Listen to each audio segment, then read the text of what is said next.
conversando ali no domingo, e ele falou assim, mas pastor, vão ser 2 frides seguidos falando de pecado. Eu falei, irmão, parece até que está proibido hoje em dia falar de pecado, não é mesmo? Hoje em dia só se fala que você vai vencer, que você vai aquilo, que você vai não sei aonde, e ninguém mais fala sobre pecado, sobre arrependimento. Então, se preparem, porque hoje vai ser a respeito de pecado e no próximo Friday também. E a palavra que Deus me deu está lá no Salmo 19. Você que trouxe sua Bíblia ainda aqui no seu dispositivo eletrônico. Se fala isso hoje, dispositivo eletrônico? Não. Pode também. Então, dispositivo eletrônico.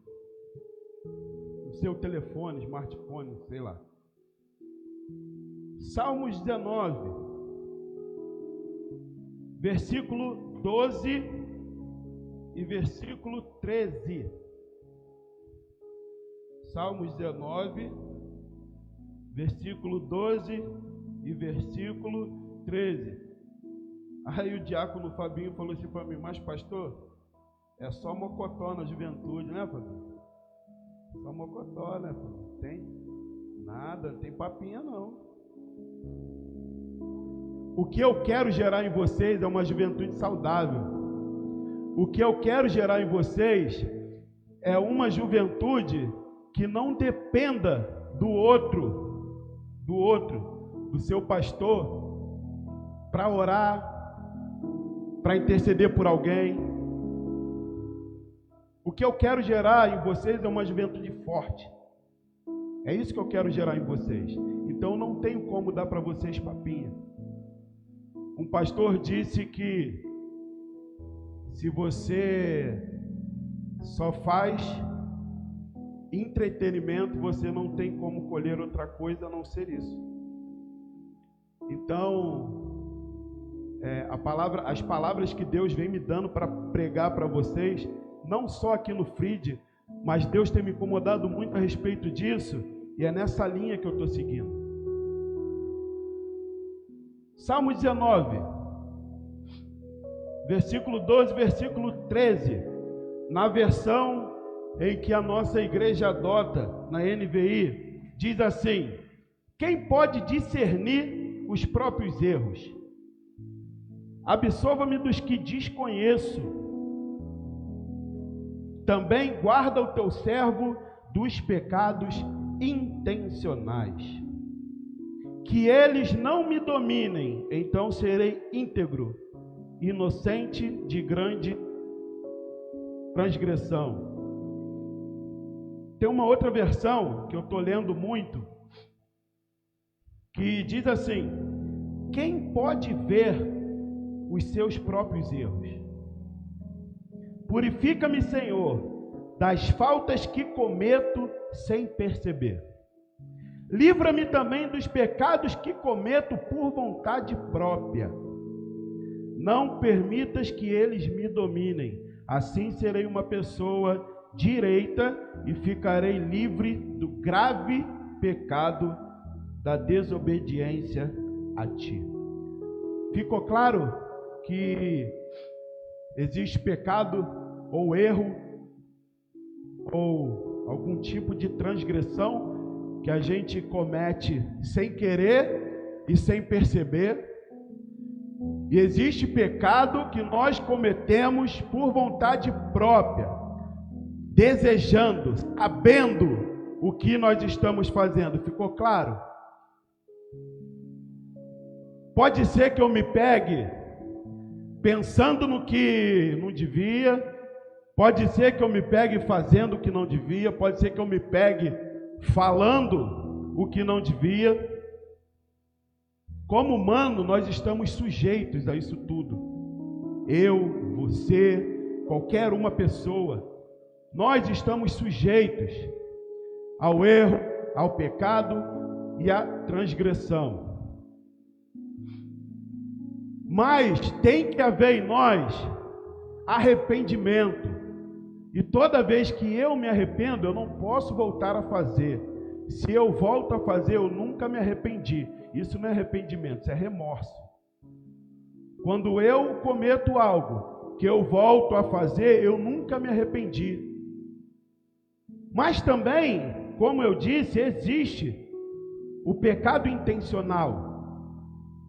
Aquele pecado que eu procuro, que eu gosto, que eu desejo e que eu faço. Para ficar mais claro, eu vou usar o Código Penal. Para ficar claro, no Código Penal existe o homicídio culposo e o homicídio doloso.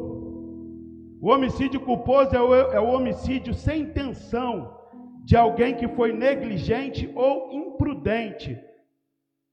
Mas ainda que seja sem intenção, lhe é imputada a culpa.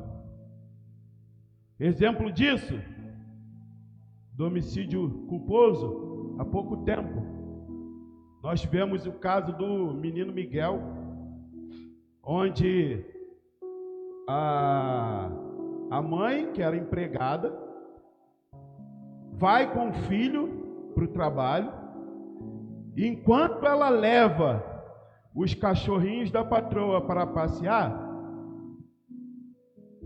a patroa fica com o pequeno Miguel. A patroa deixa o pequeno Miguel dentro do elevador, o Miguel vai até o nono andar e cai de lá e morre. Foi algo que chocou o Brasil e é de verdade revoltante. Mas aquela mulher, ela está respondendo por homicídio culposo, porque ela não tinha intenção de matar. Ela foi negligente. Ela se descuidou. Mas ela não tinha intenção de matar aquele menino. Mas aquele menino morreu. O homicídio doloso é quando existe a intenção de matar. Foi algo premeditado, planejado. Houve a intenção.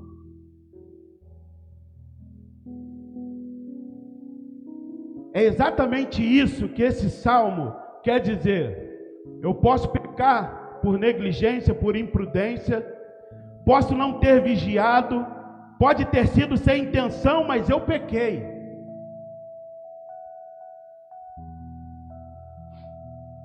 Como posso planejar o pecado? E aí eu vou dizer para vocês, ninguém trai a esposa ou o marido sem querer, ou o namorado, ou o noivo sem querer.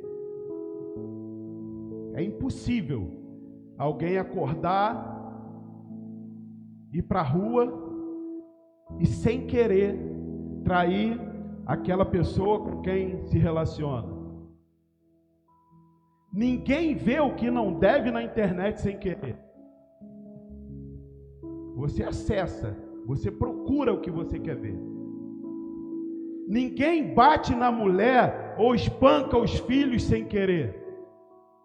O que eu estou falando para vocês, o que esse salmo está dizendo, é que existe os pecados que nós cometemos sem a intenção de cometer e aqueles que nós procuramos cometer. E assim como a lei diz, o salmo também diz que quando nós temos a intenção, a coisa fica muito mais séria e muito mais grave.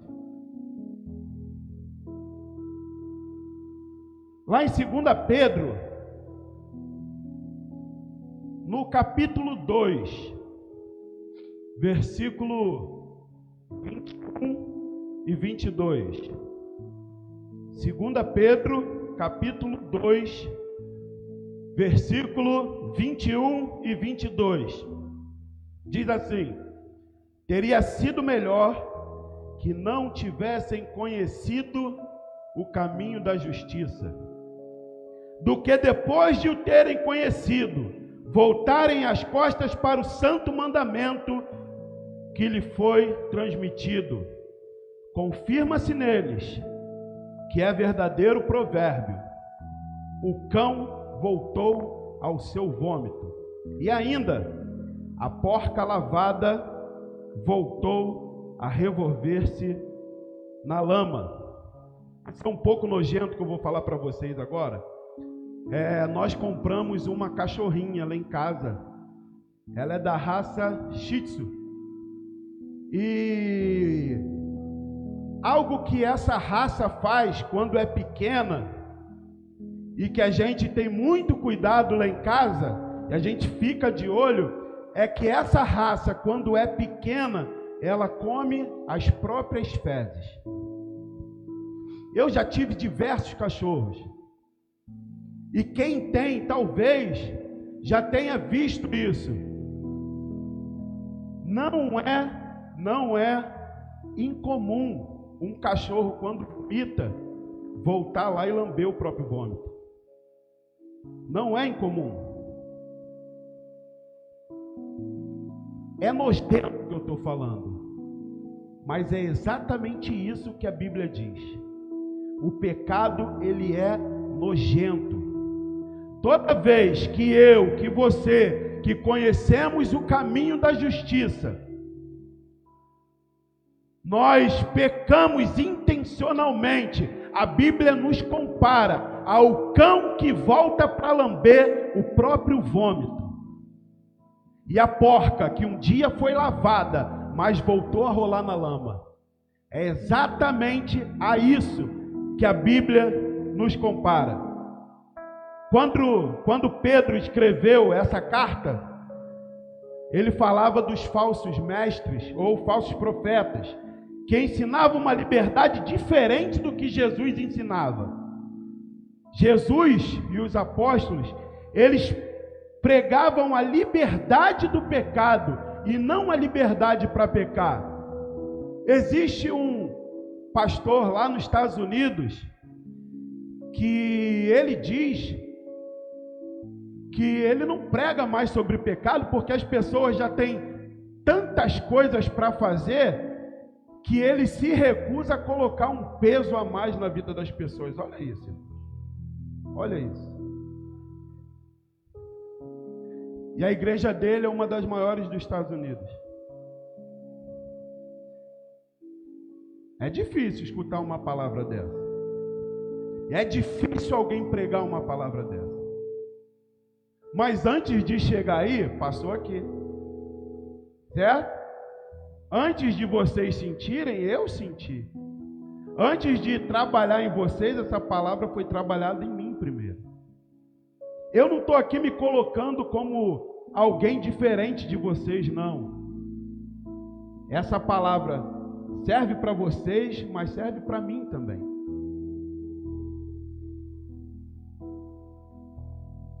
A graça não é desculpa para pecar. A graça é a prova da minha dependência de Deus. Eu vou encerrar a minha reflexão com Romanos 6. Ainda que seja projetado aqui, eu vou ler nessa versão que eu estou lendo hoje, que é a LAT. E o capítulo nessa versão está escrito assim: libertos do poder do pecado. E eu creio que todos vocês hoje, todos que estão aqui, serão libertos do poder do pecado. O nosso versículo, Romanos 6,18, daqui a pouco nós vamos passar por ele. Foi de onde Deus me deu o nome Friede, foi exatamente desse capítulo, e é por isso que eu trouxe esse capítulo para encerrar a minha reflexão. Diz assim: portanto, o que vamos dizer? Será que devemos continuar vivendo no pecado para que a graça de Deus aumente ainda mais? É claro que não. Nós já morremos para o pecado, então como podemos continuar vivendo nele? Com certeza vocês sabem que quando fomos batizados para ficarmos unidos com Cristo Jesus, fomos batizados para ficarmos unidos também com a sua morte. Assim, quando fomos batizados, fomos sepultados com Ele, para termos morrido junto com Ele. E isso para que, assim como Cristo foi ressuscitado pelo poder do glorioso Pai, assim também nós vivamos uma vida nova. Pois, se fomos unidos com Ele por uma morte igual a dele, assim também seremos unidos com Ele por uma ressurreição igual a dele. Pois sabemos que a nossa velha natureza pecadora já foi morta com Cristo na cruz, a fim de que o nosso eu, pecador, fosse morto, e assim não sejamos mais escravos do pecado. Pois quem morre fica livre do poder do pecado. Se já morremos com Cristo, cremos que também viveremos com Ele. Sabemos que Cristo foi ressuscitado e nunca mais morrerá, pois a morte não tem mais poder sobre Ele. E a sua morte foi uma morte para o pecado e valeu de uma vez por todas. E a vida que Ele vive agora é uma vida para Deus. Assim também vocês devem se considerar mortos para o pecado, mas por estarem unidos com Cristo Jesus, devem se considerar vivos para Deus. Portanto, não deixem que o pecado domine o corpo mortal de vocês, e faça com que vocês obedeçam aos desejos pecaminosos da natureza humana. E também não entregue nenhuma parte do corpo de vocês ao pecado, para que ele a use a fim de fazer o que é mal. Pelo contrário, como pessoas que foram trazidas da morte para a vida, entreguem-se completamente a Deus, para que Ele use vocês a fim de fazerem o que é direito. O pecado não dominará vocês, pois vocês não são mais controlados pela lei, mas pela graça de Deus. O que é que isso quer dizer? Vamos continuar pecando porque não somos mais controlados pela lei, mas pela graça de Deus? É claro que não. Pois vocês sabem muito bem que quando se entregam a alguma pessoa para serem escravo dela, são de fato escravos dessa pessoa a quem vocês obedecem. Assim sendo, vocês podem obedecer ao pecado que produz a morte, ou podem obedecer a Deus e serem aceitos por Ele.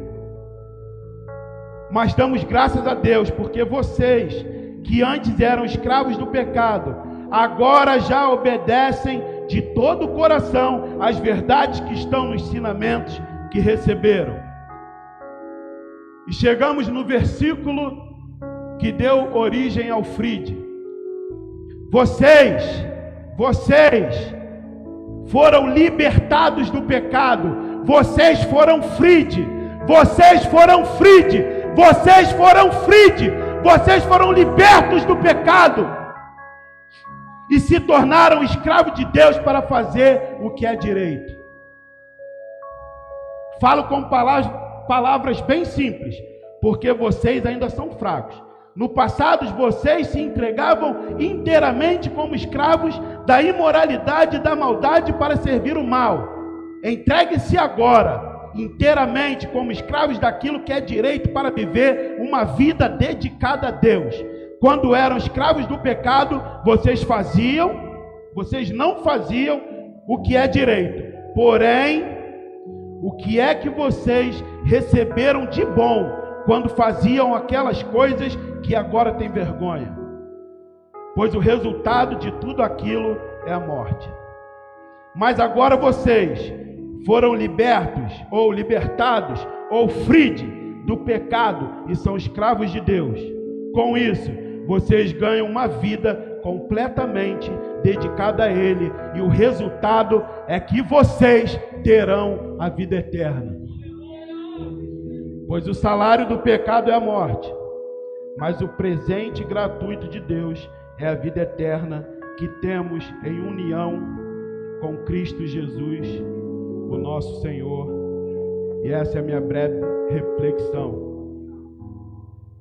Como eu disse no início, eu quero gerar em vocês uma juventude forte, uma juventude temente a Deus, uma juventude que ama viver os preceitos e a vontade do Eterno. O pecado gera morte e a santidade gera vida eterna.